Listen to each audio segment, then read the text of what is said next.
عدلیہ اور پارلیمنٹ تصادم کی طرف بڑھ رہے ہیں۔ سینئر ترین جج کو نظر انداز کیوں کیا جاتا ہے؟ معجزوں بھرا وقت تجزیہ کاروں کے سامنے سوال رکھا گیا کہ وفاقی کابینہ نے عدالتی اصلاحاتی ترمیمی بل کا مسودہ منظور کر لیا، کیا حکومتی اقدام درست ہوگا؟ جواب دیتے ہوئے تجزیہ کاروں نے کہا کہ عدلیہ اور پارلیمنٹ تصادم کی طرف بڑھ رہے ہیں۔ ارشاد بھٹی نے کہا کہ عدالتی اصلاحات ترمیمی بل اسی نیک نیتی سے منظور کیا گیا ہے جس نیک نیتی سے EVM اور نیب ختم کیا گیا۔ عدلیہ کو تقسیم کیا جا چکا ہے۔ یہ بل بھی عدلیہ پر دباؤ ڈالنے اور ترازو کا پلڑا برابر رکھنے کی کوشش لگتی ہے۔ یہ ترمیم اس اخلاقی برتری والی اسمبلی سے ہو رہی ہے جس میں ملک کی سب سے بڑی سیاسی جماعت نہیں ہے اور اپوزیشن لیڈر راجہ ریاض ہیں۔ PDM کل تک اسی اسمبلی کو جعلی مینڈیٹ والا کہتی تھی۔ عجیب معجزوں بھرا وقت چل رہا ہے کہ کیس 5 رکنی بینچ سنتا اور فیصلہ کرتا ہے، مگر 25 دن بعد یہ بینچ 7 رکنی ہو جاتا ہے۔ اقلیتی رائے رکھنے والے 2 جج صاحبان بینچ سے علیحدہ ہو چکے ہوتے تو جج صاحبان کو ملا کر کہتے ہیں ہم اکثریتی ہیں۔ منیب فاروقی کا کہنا تھا کہ چیف جسٹس کے از خود نوٹس لینے کے اختیار پر نظر ثانی ہونی چاہیے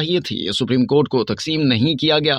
اعلیٰ عدلیہ میں تقسیم پہلے سے موجود ہے۔ چیف جسٹس کچھ سینئر ججوں کو اپنے ساتھ بینچ میں بٹھانا پسند نہیں کرتے۔ پارلیمان قانون بناتی ہے جس پر سپریم کورٹ میں سوال اٹھ جاتے ہیں۔ تاریخ موجود ہے کہ پارلیمان نے قانون بنایا جسے سپریم کورٹ نے اسٹرائک ڈاؤن کر دیا۔ پیپلز پارٹی نے یوسف رضا گیلانی کو توہین عدالت سے بچانے کے لیے توہین عدالت ایکٹ بنایا جسے سپریم کورٹ نے اسٹرائک ڈاؤن کر دیا تھا۔ سلیم صافی نے کہا کہ چیف جسٹس کے از خود نوٹس کے اختیار پر نظر ثانی کے سوا کوئی چارہ نہیں ہے۔ چیف جسٹس سمیت سپریم کورٹ کے تمام جج صاحبان برابر حیثیت رکھتے ہیں۔ سپریم کورٹ اپنے ساتھی جسٹس شوکت صدیقی کو آج تک انصاف نہیں دے سکا۔ کیا وجہ ہے کہ تمام سیاسی معاملات میں 3-4 مخصوص ججوں پر مشتمل بینچ بنتا ہے؟ سینئر ترین جج کو اسی بینچوں میں شامل ہی نہیں کیا جاتا ہے۔ عدالتوں میں سیاسی معاملات آنے سے ججوں کا وقار متاثر ہوتا ہے۔ مظہر عباس کا کہنا تھا کہ عدلیہ اور پارلیمنٹ تصادم کی طرف بڑھ رہے ہیں۔ ترازو کا توازن قائم کرنے میں کہیں ترازو ہی نہ ٹوٹ جائے۔